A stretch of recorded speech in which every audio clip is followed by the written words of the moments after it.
কিছু ধনচিৰি আৰু বৰলংফাৰ এৰিয়াৰ কিছু যুৱক বিশেষকৈ ডিমাচা যুৱক কিছু এটা সংগঠন খুলিবলৈ চেষ্টা কৰিছে বুলি নতুন সংগঠন এটা খুলিবলৈ DHDU বুলি তাৰপিছত আমি তেতিয়াৰ পৰা আমাৰ অভিযান আৰম্ভ কৰিলোঁ বিভিন্ন ধৰণৰ সময়ত আমি কেইবাবাৰো অপাৰেশ্যন চলালোঁ আৰু ফলস্বৰূপে যোৱাকালি তেখেতসকলৰ 10জন সদস্য আৰু লগত কিছু ৱেপন এটা AK-47 3টা পিষ্টল গ্ৰেনেড আদি কৰি কিছু বস্তু তেখেতসকলে জমা দি পেলাই তেখেতসকলে আত্মসমৰ্পণ কৰে আৰু মূল সুঁতিলৈ ঘূৰি আহিবলৈ তেওঁলোকৰ ভুলটো বুজি পায় আৰু তেওঁলোকে মূল সুঁতিলৈ ঘূৰি আহিবলৈ তেওঁলোকে ইচ্ছা প্ৰকাশ কৰে আৰু তেখেতসকলে আমি সেইকাৰণে তেখেতসকলৰ চাৰেণ্ডাৰটো একচেপ্ট কৰিছোঁ।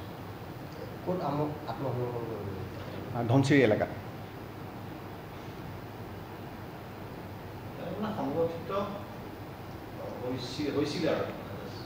সংগঠন এতিয়ালৈকে তেওঁলোকে সম্পূৰ্ণৰূপে ডিক্লেয়াৰ কৰা নাছিলে কিন্তু আমি গম পালোঁ গোপন সূত্ৰে যে তেওঁলোকে এনেকুৱা সংগঠন এটা বনাবৰ কাৰণে চেষ্টা কৰি আছে।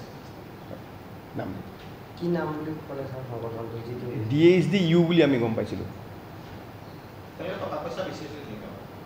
আমি এনেকুৱা ধৰণৰ ৰিপৰ্ট আনকনফাৰ্ম ৰিপৰ্ট পাইছিলোঁ ক'ৰবাত তেনেকৈ গাঁৱত ভিতৰুৱা জেগাত কিছু পইচা বিচাৰি আছে বুলি অলপ চলপ তেনেকৈ কিন্তু কোনো কমপ্লেইনেণ্ট আমি পোৱা নাই বা কাকো আমি ডাইৰেক্টলি তেনেকুৱা মানুহ পোৱা নাই।